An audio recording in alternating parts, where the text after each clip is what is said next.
All right, everybody, we are going to get started. Thank you so much for joining us. My name is Danielle Snowflack, and I am the Director of Education, Professional Development, and Outreach at the American Society for Biochemistry and Molecular Biology, or ASBMB. The ASBMB is a nonprofit scientific and educational organization with over 12,000 members worldwide. Founded in 1906, the society is based in Rockville, Maryland, and publishes the Journal of Biological Chemistry, Molecular and Cellular Proteomics, and the Journal of Lipid Research.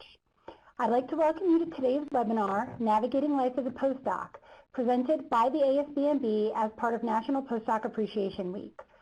If you have problems connecting to the webinar audio through your computer, you can connect via phone at the number in the chat box. If you connect via phone, you must mute your phone through the entirety of the webinar. All phone users can be heard within the webinar suite, and you'll have extreme difficulty delivering the webinar to all participants if we have background noise. Before we get started, I'd like to direct you to a very important feature in the webinar room, the chat box.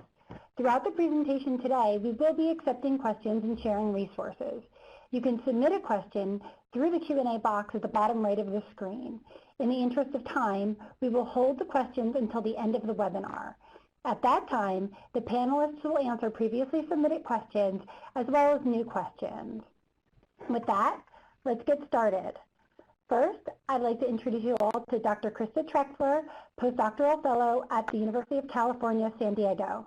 Krista? Hi, everyone. Thanks for joining, and thanks for ASBMB for letting me talk. Hopefully you guys all find what I have to say interesting. Oh, sorry. Oh, no, this is just for your introduction, so just oh, okay. Thanks. A quick hi. Yeah, so I'm just a postdoc at UC San Diego. I've been here for about 2 years. Great, thank you. Next, I'd like to introduce Dr. Sherita Brown, Postdoctoral Research Associate at the PepsiCo Gatorade Sports Science Institute. Sherita? Yes, hello everyone. Thanks again ASBMB for this opportunity. Just want to say I have a background in biochemistry and immunology, and I'm currently using that to work in the field of exercise science and sports nutrition. And I'm excited to have the opportunity to share my experience with you all. Thanks, Sherita. Finally, I'd like to introduce Dr. Brandon Carpenter, Postdoctoral Fellow at Emory University. Yeah, thanks, Brandon? Danielle. I'm excited to be here. Thanks, Danielle.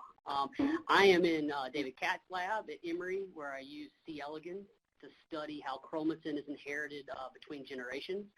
I'm not in a traditional postdoc. I am in a teaching postdoc, so I'm a first fellow, and I can tell you a little bit more about that as we get into the seminar. Great. Thank you so much, Brandon, sorry. And we are so grateful for all of our speakers participating today. So let's get started. Today, in honor of National Postdoc Appreciation Week, we are here to celebrate postdoctoral researchers. All week, the ASBMB will show gratitude to the talented, dedicated postdocs contributing daily to science. In addition to a number of activities and resources we will be providing for postdocs during this week, we are also publicly recognizing our hardworking young scientists on our website, social media channels, and through our member magazine.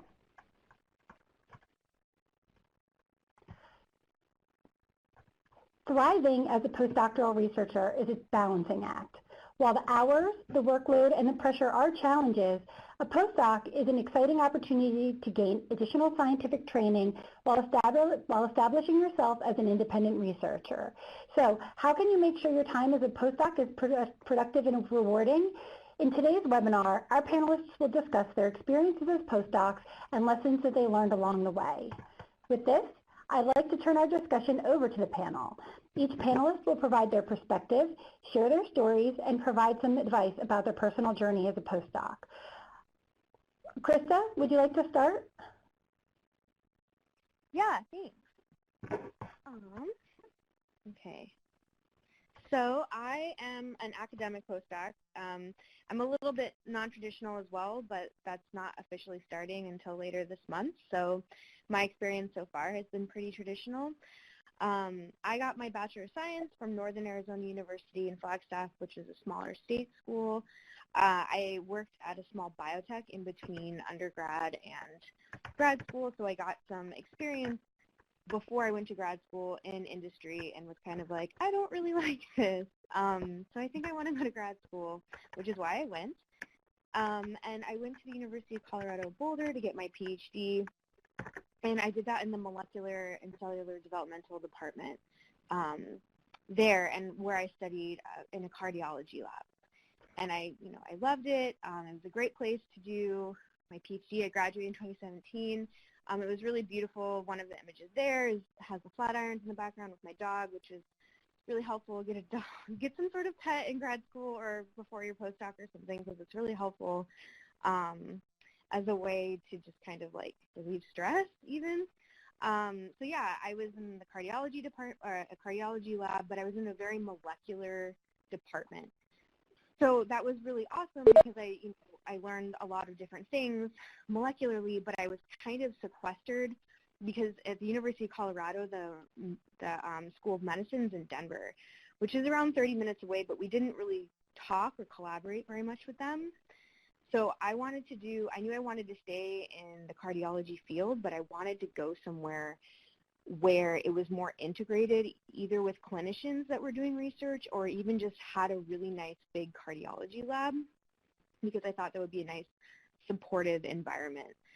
So I interviewed at a couple different places. I interviewed for 3 different like traditional academic postdocs. And then I did also, because I was kind of unsure which direction I wanted to take my like postdoc career. So I was kind of also thinking about doing science education research at that time too. And so I did interview for a couple of those positions too. But after interviewing for those positions, they weren't as stable. Like the funding just isn't as, at least a couple years ago, it wasn't as stable for that type of work.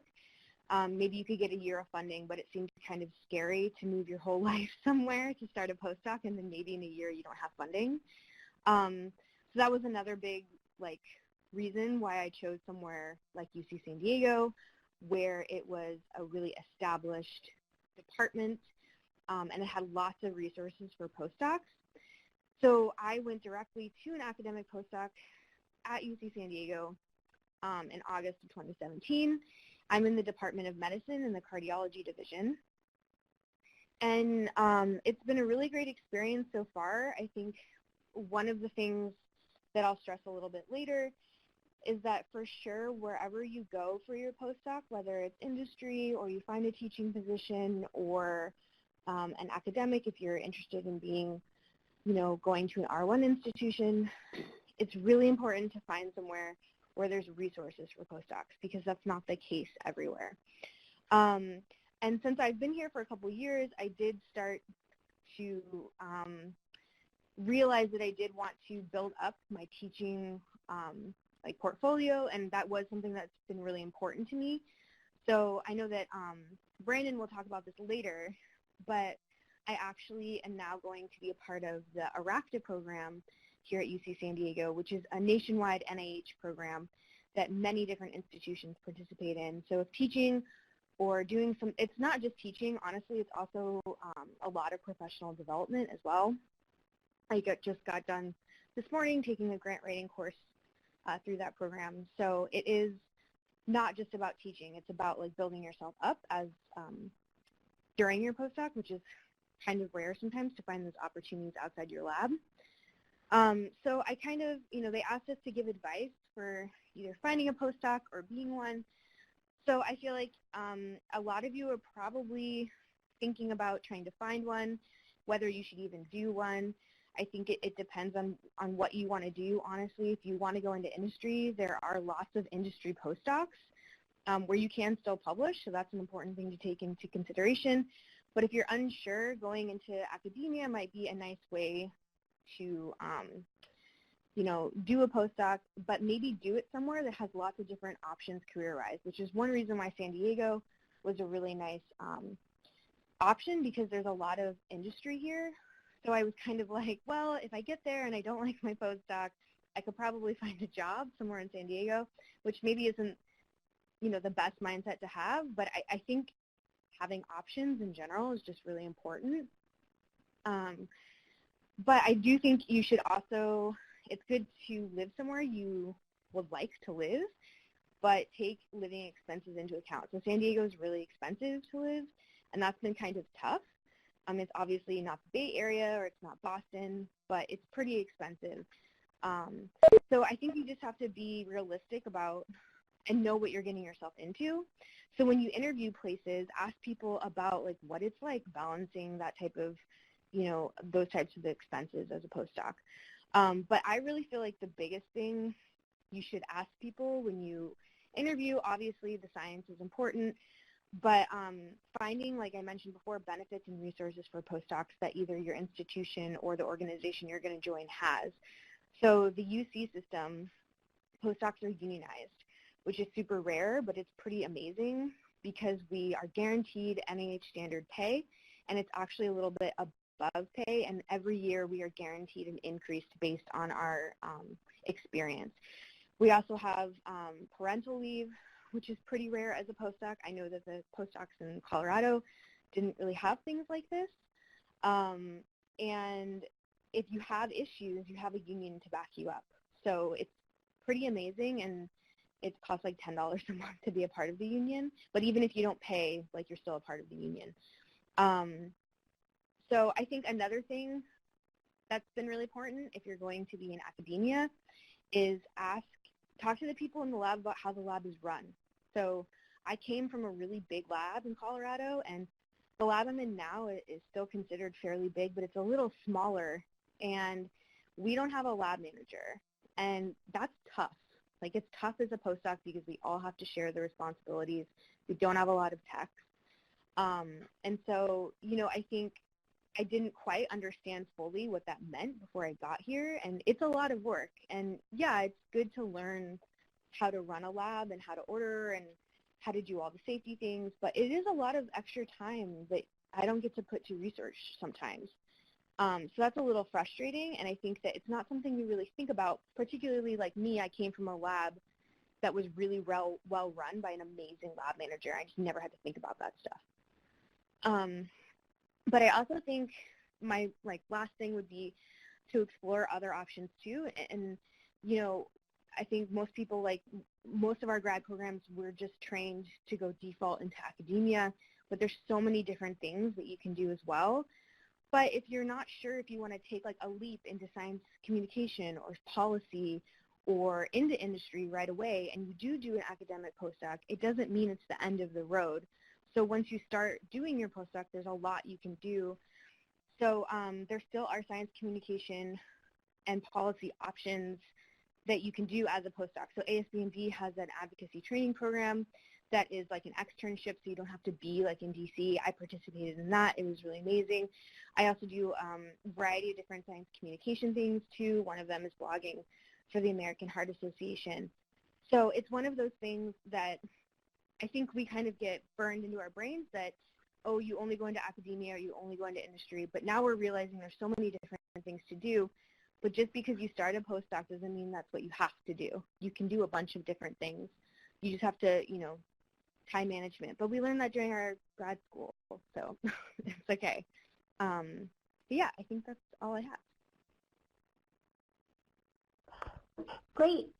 Next up, we have Sherita. All right, thanks, Danielle. So I am going to talk about my postdoc experience and give insight from a postdoc in industry. That's the route that I decided to take, and I'll actually walk you through how I got to this point and what I'm currently doing working for Gatorade Sports Science Institute. Okay, just to take you through my education career path, so I actually started out at a community college. I got my associate in arts and sciences. After that, I attended Jackson State University, which is the HBCU. I got my bachelor's in science and biology, pre-med, so I actually wanted to become a medical doctor, but I decided to change gears because I got involved with research on campus, so I started doing computational biology and bioinformatics, which was great. That ended landing me an opportunity having a post-bac at Pacific Northwest National Laboratory. And so I started that in February 2010. So at this laboratory, I had the chance to further advance my computational biology skills, as well as learn about visual analytics and proteomics. And I also got involved with wet lab biology work there as well. During my time at Pacific Northwest, because they allowed tuition reimbursement, I started taking courses at Washington State University looking at biological systems engineering because I thought maybe I wanted to go into that route.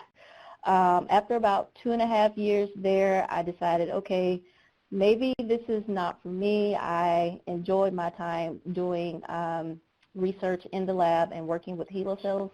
So since I'm from the South, I decided to move closer to home, and I applied to Tennessee State University. I got a master's in biology in August 2014.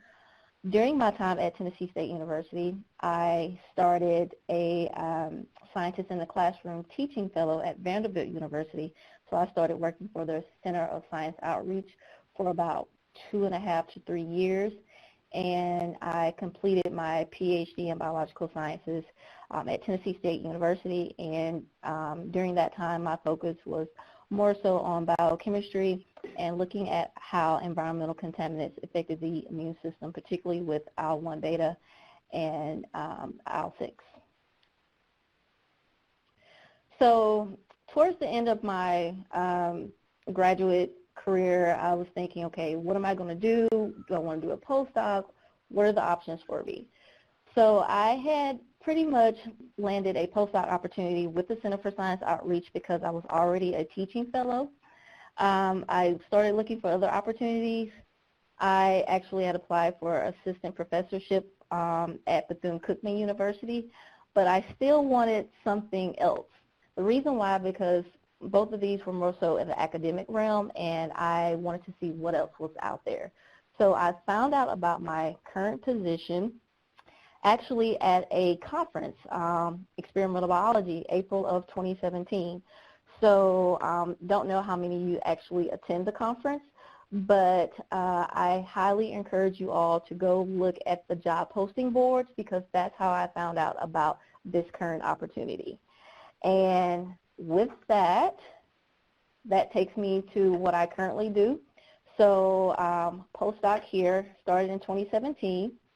I actually just transitioned to a senior scientist not too long ago. And I support the research program within nutrition and exercise physiology research. So my primary roles here at GSSI include protocol development, data collection, and biochemistry analysis. And just to give you an overview or a snapshot of a few research studies that have been going on since I've been here, and actually both of these I will discuss have been presented at the American College of Sports Medicine annual meeting, and this was actually this past May. So I presented a poster discussing the comparison of skin cleaning methods for measurement of regional sweat electrolyte concentrations. And so the purpose of this research was to compare the effect of minimal versus thorough skin cleaning methods on regional sweat sodium, chloride, and potassium. And so basically what we found out is that minimal cleaning of the skin with alcohol results in similar regional sweat, sodium, and chloride compared with more thorough preparation that includes shaving of the hair and cleaning with alcohol and deionized water. Another research project that I've been heavily involved with, and this was presented by my PI, Lindsay Baker, was epifluidic colorimetric patch for on-skin analysis of regional sweat chloride concentration during laboratory-based exercise. And so the purpose of this study was to determine the accuracy and reliability of a novel epidermal microfluidic patch with built-in colorimetric assay in order to measure regional sweat chloride. And so what we found with this study is that the epifluidic patch with the built-in colorimetric assay provides accurate and reliable data for the full arm when looking at sweat chloride. So basically the reason why I gave you an overview of these research studies, although I came from a background of biochemistry and immunology, I've been able to apply that field into sports science and exercise nutrition. something that I never thought that I would be able to do, but the fact that I was able to find this posting at the Experimental Biology Conference and apply for it, basically I was able to get that interdisciplinary feel of how what I actually study can be applied to a different field. So this has been a really great experience to apply, you know, what I study to a different field. So it's been really great. Oops, sorry. And next slide. Okay. So not only have I been able to do great research here, I was also given a business mentor as part of the postdoc opportunity, and he had me to do all these meet and greets with Gatorade product developers, people in marketing, sales, finance, and supply chain, just to see how everything works together as a whole and how Gatorade Sports Science Institute fits within Gatorade, the brand. So these networking opportunities led to things such as Gatorade Zero, which is a new product that's out in the market. Before this product was released, I was involved with the consumer interviews as well as brand insight review meetings. Another product, Propel Vitamin Boost. Before this product was released, I was in the lab with the product developer, shadowing her during the development stages of this product. Also, I had my own opportunity to get in the lab and do some product prototyping myself.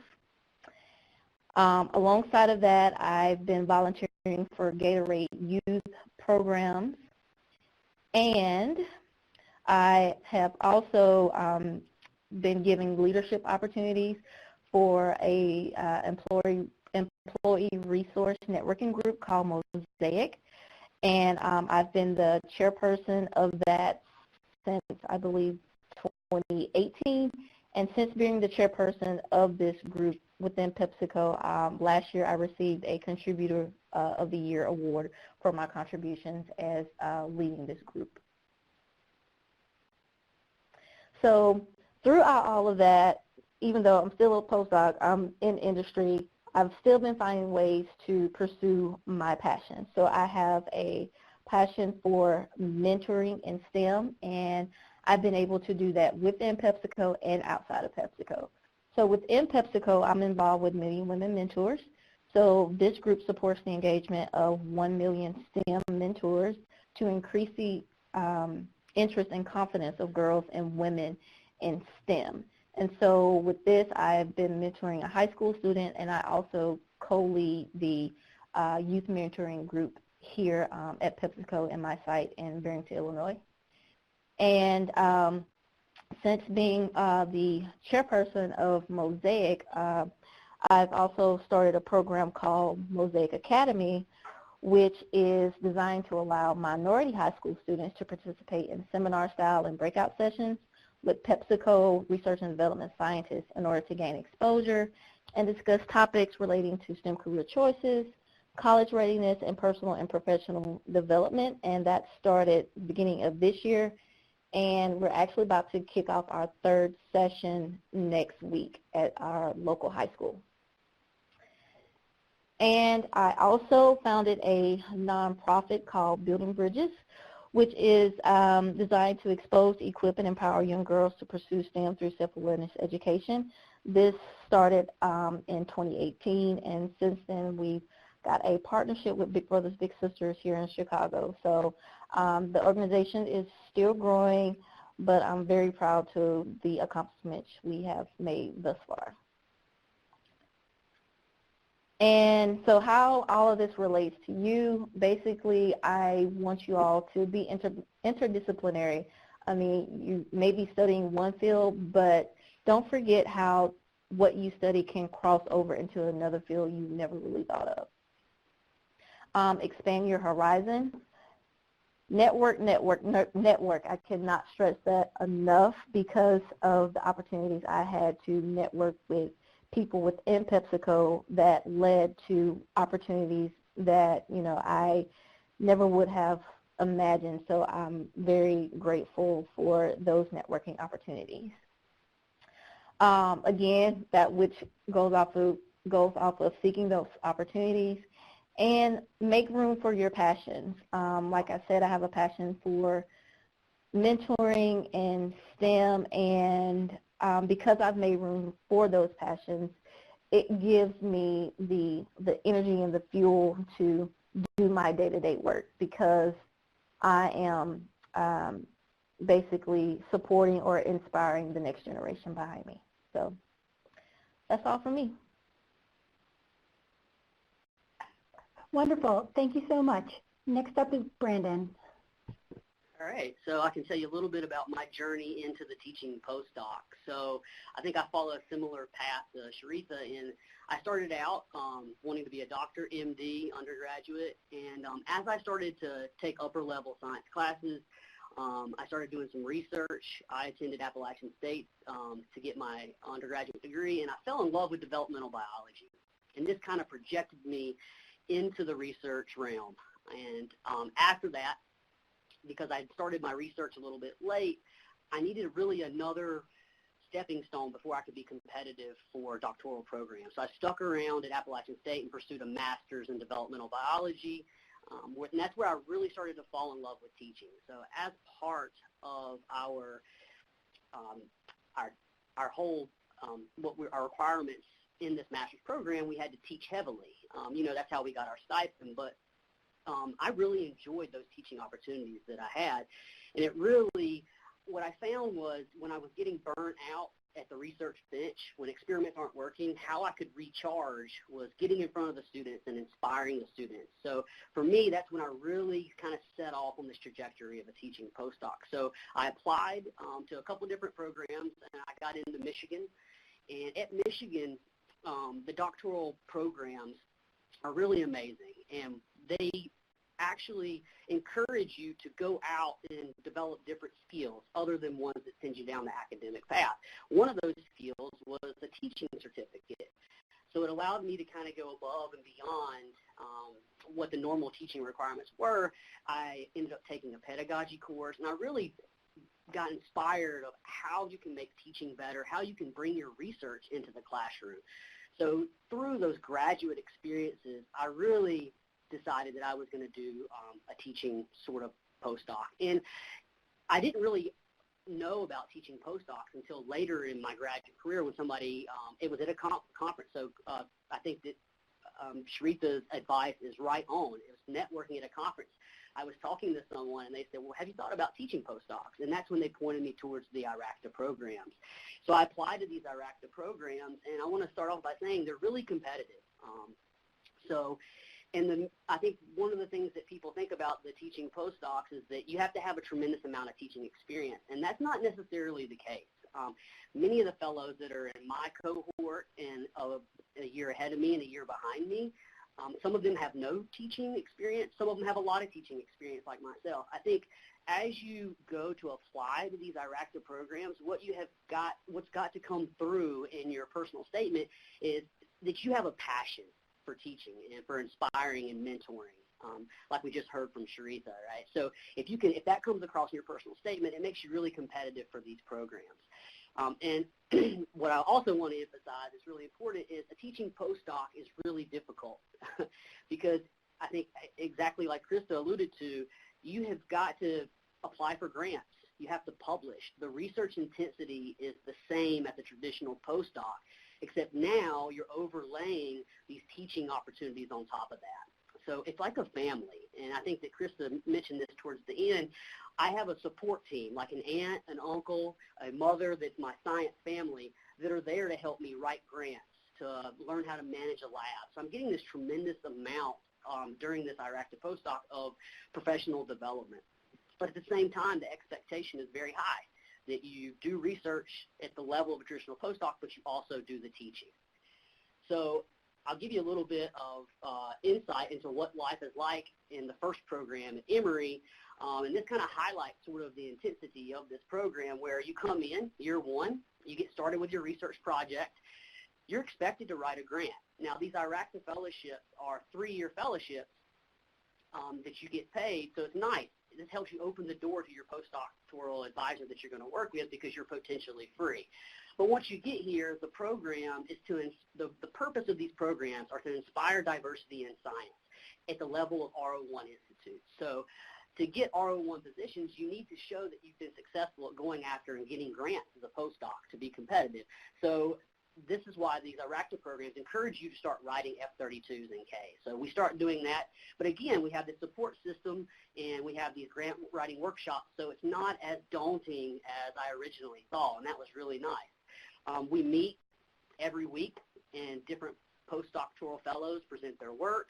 We have a class within a class where we, in a stress-free environment the first year, we work on practice teaching so that when we go the next year in front of our class, whatever teaching exercises we're going to do, we've kind of had this sort of warm-up in this educational class to get us ready for that. And then we start working with HBCUs, so historically black colleges. And in Atlanta, we work with Spelman College, Morehouse College, and Clark Atlanta. And what I do after the first year is I got in contact with a teaching mentor, and they started working with me to come up with a teaching strategy for the class that I was going to teach. And that, for me, was a really rewarding experience. And I ended up doing my teaching at Morehouse College, where I taught this really cool inquiry-based class called Phage Hunters. And I can talk about a little bit more of that in the question and answers. But that really was my first bringing real research into the classroom and really got me inspired and let me know that I'm on the right track. As you kind of transition into year two, you really start ramping up your planning for your teaching, and you continue to push your research forward. And this is the time where I started mentoring students in my lab, and we continue these first seminars, which are really nice. Lots of free food and lots of wonderful mentorship from faculty. So again, it's amazing. In year three, this is when your fellowship's kind of coming to an end, but in my case, I got an F32, so I'm in year 4 and I have an additional year of funding. Some of the fellows will write K awards, and a lot of people right now are going on the job market, and what's really nice about this is we will just send an email to our director, and then they will send the email out, and we get a team of people together that help you put together your package to go on the market.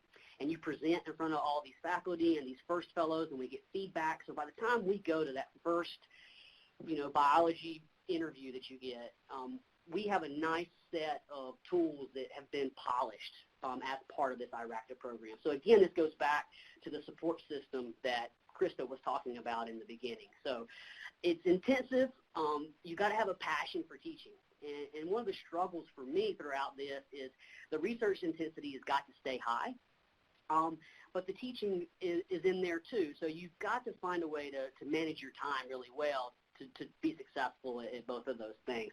But at the end of the day, it is truly rewarding, and you have a tremendous amount of support to get you through this. And I will be a poster child for these IRACTA programs because I'm a strong believer that the postdocs that come out of this have this nice, well-balanced skill set in research and mentoring and also in teaching. So with the last slide, some advice as somebody who's coming to the end of their postdoc and a teaching postdoc. I want to say that if you think about applying to a IRACTA program, competitive candidates, again, don't necessarily have to have a lot of teaching experience.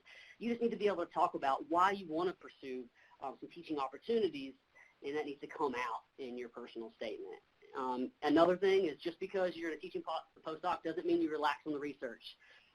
You have to continue sort of the traditional postdoc research productivity.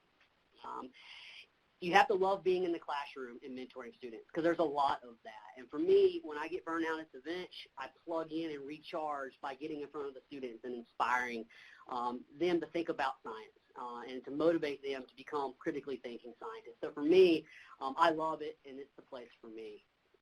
If you're thinking about applying, reach out to me, reach out to other IRACTA fellows so you can learn sort of how to put your package together to apply, because they are sort of really competitive, and every one of us would be happy to reach out and help you with resources as you go on this journey. So with that, I think that's about all that I have. Great. So I want to just say thank you to everyone for your insights. And at this point, I am planning to open the discussion for question and answer. So all panelists, please make sure your phones are unmuted. The first question that came through the chat box is targeted more at the Iracta Fellows, but I think this is a great question for everybody. What are your strategies for balancing your teaching, lab work, and life? And Brandon, we can start with you. Yeah. Unfortunately, I didn't have that figured out when I stepped in the door. I also have twin daughters that are 3 years old, so it's balancing family life with the research and the teaching has been a struggle. I think that what you learn to be, you're forced to manage time, whether you're good at it or not. Like, you have a list of things to do, and what you've got to do is be efficient with your time, right? So as a graduate student, I could come in and work for 12 hours and not get a lot done. But now, with all these things on my plate, I've learned to come in and prioritize things and just go down the list, right? So I get in at 8 o'clock. I figure out what's the most important things. I start knocking those things out. As far as the teaching, I think that it depends on what you're teaching. Unfortunately, I do have to bring some of that home at night, but I don't, I do it in such a way where one important change I've made is I don't spend 3 or 4 hours putting together a PowerPoint presentation. I've been able to sort of just limit myself and set a timer for an hour, and at the end, the product is going to be what the product is. And that way you don't spend so much time preparing for the lectures and stuff. And what you find is by setting a timer or something like that, you get very efficient at that 1 hour. And that helps sort of free up other hours that you can do research and stuff. So it's a balancing act, and it's a lot of trial and error as you sort of get into those situations where you have all this stuff on your plate.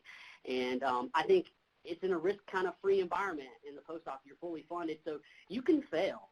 You can fail and you can figure out ways, okay, this isn't working, I'm spending way too much time, let me try a different way. And then you talk to different people, and different people give you advice. So for me, it's like, it was just being thrown in there and having to do it, and then just finding little tricks to get around it, like, only giving myself this amount of time to work on teaching. And then I have the experiments that I'll do the other time. So that's sort of the way that I've kind of approached it, and I'm still learning how to do that and be better at that. I think you never really I'm not there yet, but I'm getting close. I'm getting better. Thank you so much. Do either of the other panelists have any suggestions on how they found balance between being successful and productive while also getting enough rest and enjoying life? Yeah, this is Sherita, so I can answer that because I'm not teaching. I have time on my hands, so that's why I created, started a nonprofit because before graduating, I was teaching a lot. So what Brandon was just describing, I was teaching, I was doing research, I was mentoring. So to come to the industry and not have to work about that academic side and just worry about, okay, coming in, doing my research, and then going home, I freed up a lot of time, because I know with some postdocs, our hours can be not typical for a 9 to 5. So I typically do 8 hours a day. Unless we have research studies going on, then it could go up to 9. But currently I'm doing 8 hours a day, and then I'm going home. So I don't have to prepare PowerPoints for teaching it or things of that nature. So for me, the balance is quite doable, very doable. So I just fill in my time doing my outside mentoring activities. Krista, do you have anything to add? I feel like everyone pretty much covered most of it. I really feel like figuring out the best way for you to be efficient is, like what Brandon was saying. I make lots of lists. I know that sounds a little silly, but it helps really well. And also, if you're in an academic situation, finding a really good undergrad student, or if you're like in a nice situation, having a nice tech or something to really help you delegate some of what you have to do, I think is really important. And that's good for you to learn anyway. Yeah, and I can add some anecdotal examples. So I was getting ready to teach last fall, and I had to teach a course on Monday, Wednesday, Friday from 11 to 12, and had office hours from 12 to 1. So I knew that I was going to have big chunks of my day that were dedicated to just teaching. So in the summer leading up to that, what I tried to do was isolate a bunch of samples and do the things that were going to take all day, and then I left myself some experiments that I could come in on a Tuesday and Thursday and do, or to come in on a Monday, Wednesday, Friday afternoon. So I kind of like started in the summer planning my experiment around my fall semester. And to me, that made me not have to stop the research at the bench completely. I was able to do like real-time PCRs and do things that were simple that I could do in an afternoon, as opposed to big protocols that took all day. I tried to finish those up in the summer, get everything prepared so that as the semester started, I only had, I could be efficient by doing these small experiments within the gaps that I had. And that worked tremendous for me because I think that if you don't push your research and you dedicate a whole semester to teaching, you kind of feel like you're behind. And that was the way that I kind of stayed on it. And that was starting the preparation in the summer before I taught in the fall. I think that's a great idea. And I got advice from someone before I started that. Great, thank you. So let's move on to applying for postdocs. So you all have successfully applied for postdocs. I'm not sure how many you each applied for, but what would be the one piece of advice that you'd give to someone preparing their documents or their applications for postdoctoral positions? Krista, would you like to start? Yeah, I think doing your research on the lab that you're interviewing in is really important. So, if you're interviewing with, read their papers, see, look at what grants they have, funded right now. I think that's all really probably the best thing. I'm not saying if you read all their papers, obviously, but have an idea of what they're doing in the lab. Their website is probably not super up to date. I'm sure we've all experienced that. So like I said, looking at their more recent publications and what grants are actually currently active right now. And then you can also see how well funded they are too. That's really important because obviously you want to get funding, but just in case something happens, like we all know, you don't always get funding when you apply for it. It would be nice to know that the PI you're going to has funding as well. So those are important things. This is Sherita. I will say from an industry standpoint, I know like in grad school we're building our CVs, but from an industry standpoint, you only want that to be no more than 3 pages because what I found in industry is people are extremely busy, so they don't have time to actually go through your CVs and resumes, and HR actually does that for them. And so they're just looking for high-level notes in order to match the job requisition. So if you're going to apply for industry, make sure that resume is 2 pages, no more than 3 at the most. And then your profile is what's actually going to stand out. So that statement saying that, you are a recent graduate student with this particular expertise for so many amount of years, that is what's going to stand out and actually get your resume pulled from everybody else that's applying for that particular job. So keep it very clean, very concise, and straight to the point. Yeah, I think that one of the things that this is coming from David Katz, my boss, he said he liked when I reached out to him in an email, was that I highlighted a way that I could add my skill set to what's already going on in the lab. So to Chris's point, you can read the papers. Read a couple and figure out what they're doing, just enough to figure out, okay, what is the big main theme of what the lab works on, and how does that fit with what your interests are? And I think that they're going to get these PIs are going to get a lot of emails from many, many people applying, and the ones that stand out, this is talking to my boss and others, are the ones that kind of really highlight a skill set that you're bringing into that situation that can make the lab better.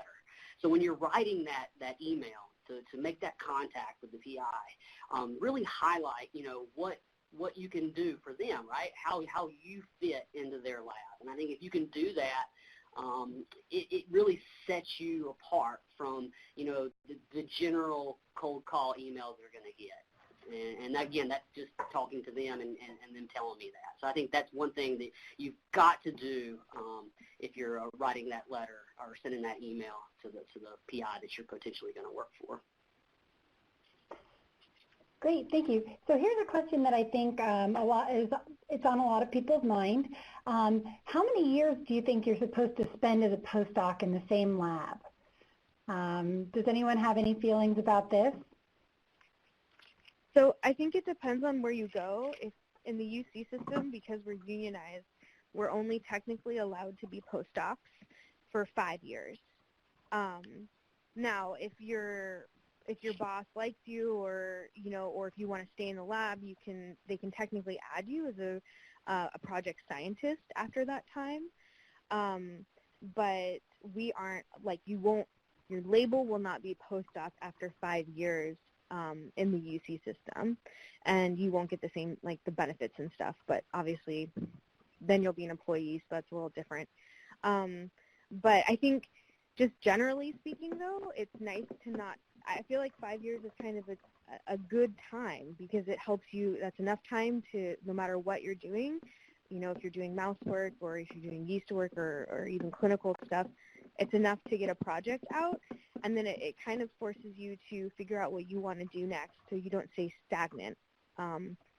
Because in one lab, if you want to, your PI could keep you there for a really long time if they like you, but that's not exactly something that's great professionally. So it kind of forces us here to figure it out.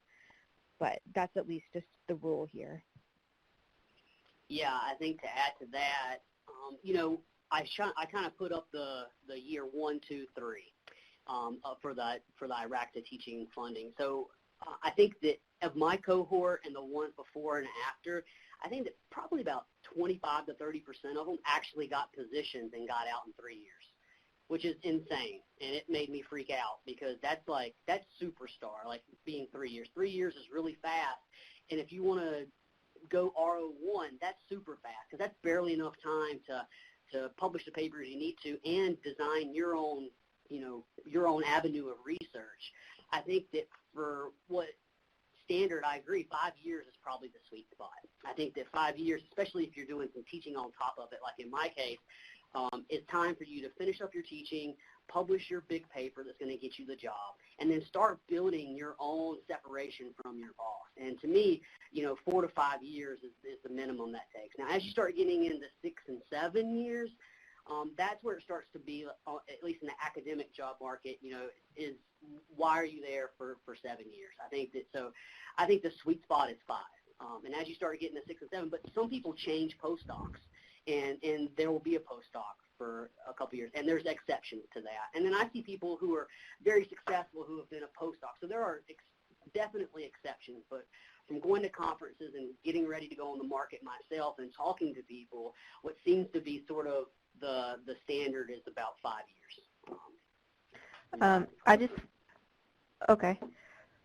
This is Sherita. I just want to add to that. For me, in my experience, I knew that I did not want to be a postdoc for 5 years. That was a goal. I did not want to go past 2 years. Yep. So I knew that going into academics was not going to be for me, because mostly everyone that I came across and networked with at conferences, they were 3 years plus with postdocs, and even some people that came out of my lab at Tennessee State University. I knew that I did not want that, so going the industry route was better for me, because I initially came on to do a 1-year postdoc, and then it got extended for 2 years, and that was the cutoff. And so most of the time when you do go into industry for postdocs, the idea is to get you to actually sign on with the company full time. I know that's what PepsiCo does with interns. Sometimes they get interns, and the interns end up getting jobs to work here. So yeah, I just know for me, 2 year was my sweet spot. So we're going to actually stick with you and talk a little bit more about industry and industry postdoc. So the questions are, for someone that loves research but somehow feels that academia is not for them, is industry the answer? Is the stress equivalent, and how hard was it for you to transition? Okay, so again, with my experience, I love academics, I love teaching, I love mentoring, but I wanted something different. And so when I started my industry postdoc, there were two things that I noticed, the difference between industry and academics. One, time doing research. So in academics, you can have a few months to do your research project. Within industry, you will have a set amount of time that will basically say no more than 2 months. So you're doing research every single day, and it doesn't stop until it gets finished. And so most of the time, it's no longer than 2 months. So you have to do it, complete it, and get it done very, very quickly. So that's one thing that I noticed was a major difference. And then the chance to do exploratory research. That doesn't happen often in industry. The reason why is what the research you do in industry has to benefit the company. And so if you're doing something exploratory that's not benefiting the company, there's really no reason to be doing that. Versus academic, you can do something exploratory, you have the time, you have the resources, which could lead to something else. You don't really get that opportunity. So, which I enjoy exploratory research because that can kind of lead you to the next idea. But with industry, it's hard to fit that in because you're on a tight schedule with completing specified research projects at a certain time. What I have found myself in doing, I've been able to weave in some exploratory time when we're not doing research and getting samples from the freezer and saying, hey, I have a few kits left over. Let me put these samples on this kit and see what happens. So I've found the time to weave that in, but you normally don't get the chance to do that. The transition, I had to get used to a set schedule of coming in when everybody else comes in and leaving at that same time. So it was kind of like, hey, if a research study is going on, I may have to be here at 5 o'clock before human subjects arrive. So it's that type of thing, whereas versus in academics, like I can decide when I want to start my own project. So it's kind of like being on a set schedule, or we have these subjects coming in at this time.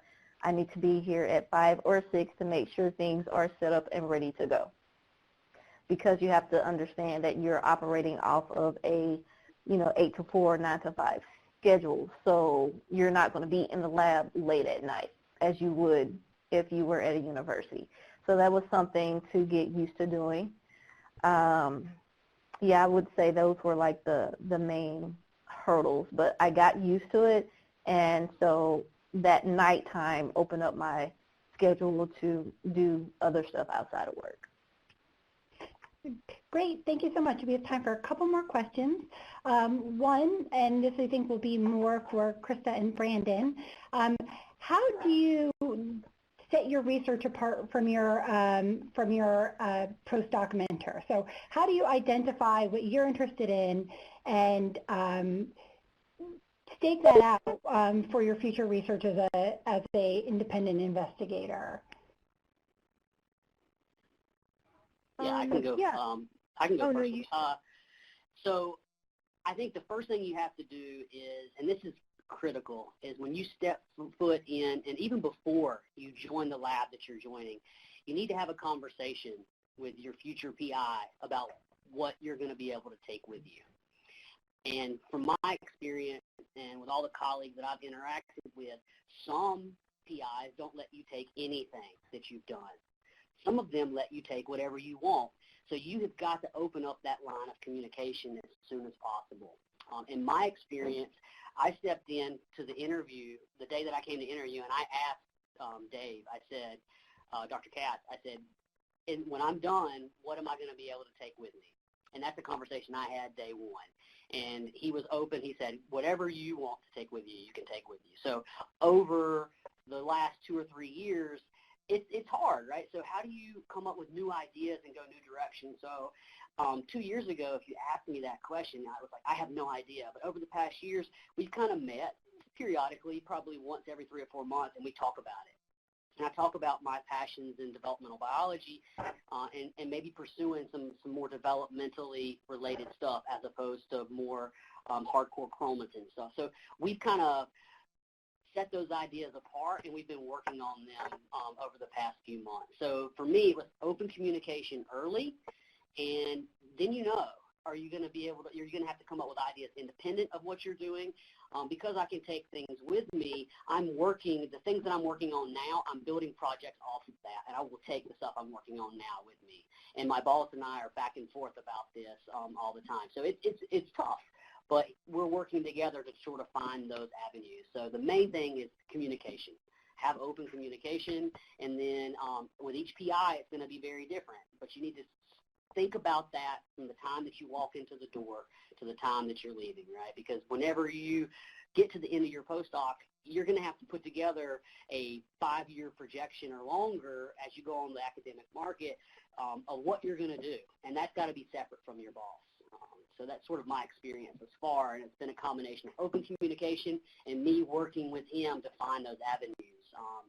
And as you do the experiment and you have all these side projects and stuff, it kind of happens organically in many cases, talking to people and in my own instance. And then you kind of pick and choose which one of those have potential to be fundable in the future, and those conversations happen with you when you present ideas at meetings and between you and your postdoctoral advisor. I think the only thing I would add really quickly to that is that just like what Brandon says, the communication is key. But also, that was also a question when I interviewed people in labs. I asked the other people in the lab as well, what are other people, postdocs who've left, how easy was it for them to take their projects with them? Did that actually happen? Just so you make sure that, not that this is common, but just so you make sure that the PI isn't just paying lip service to you, right? That this is actually a thing. And you can also ask the PI that too. Where are your postdocs now? What are they doing?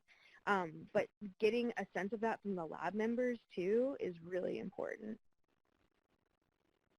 Great, thank you. And we're going to wrap kind of with a couple, last words of advice around one of the questions that someone had submitted. And I think it's kind of a nice way to wrap this webinar up. But how do you define your postdoctoral process as successful? What does success look like for you at a postdoc, and how have you persisted through some difficult times through your postdoc? So Krista, can we start with you? I think that's a tough question. I think everybody's definition, obviously, of what a successful postdoc is super different. I think the way that I've defined it is just like, because I feel like we're all still trying to figure out what we want to be when we grow up, right, and how to get there. So I'm still in the process of that, but I would say that one way to handle if you start, and it's similar to grad school where maybe things are going slow or things aren't working out like amazing, try different things. Don't just try the same thing over and over. Try a bunch of different types of like I mentioned earlier, there's lots of different avenues that you can do. So I've taken like science writing classes, I've taken policy things, because I wanted to see, like, is this the right fit for me? And then it can help you figure out your next steps. It's not failure if you don't stay in academia, or it's not failure if you want to go to industry, or if you don't want to go to industry. So I think figuring that out as a postdoc is probably what makes you successful. Thank you. Sherita? Yeah, I just want to piggyback off of what Crystal just said. So basically knowing that, hey, at the end of the day, what steps are you taking in order to figure out what works best for you? Because it's just, the way it'll work out is you have to do what's going to make yourself happy. So if you want to continue in industry, or, you know, go back to academics or however you want to do it. But make sure you're pursuing what you're passionate about and, you know, be interdisciplinary, just like I said, because what you actually study in, you may be able to apply that to another field. And I just say, you know, follow the path and don't be afraid to seek opportunities and continue to expand your horizon.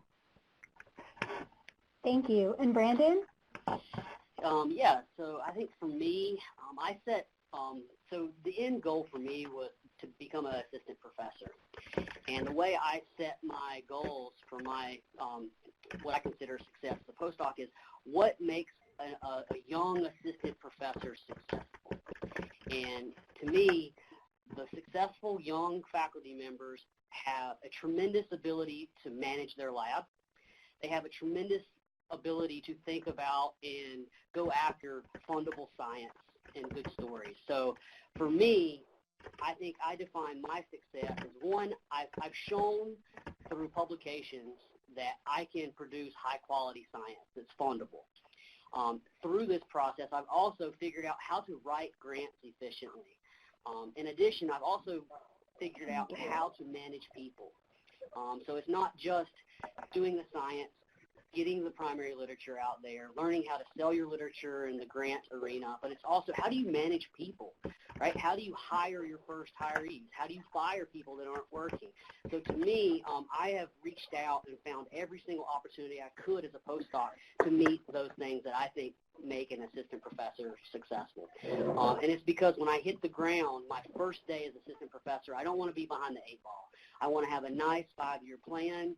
I want to be established in the field, and I want to know how to run a lab. So for me, I define a successful postdoc moving on the academic trail if you've done all those things. You can produce fundable science, you can manage a lab, and you've published well. So that's my success, or my idea of success as a postdoc. Great. Thank you again. Thank you, everyone, for such a successful webinar. And I'd like to thank all of the attendees for joining us. You can find a number of additional resources for postdocs on the ASBMB webpage, as well as through ASBMB Today, the Society's monthly news magazine.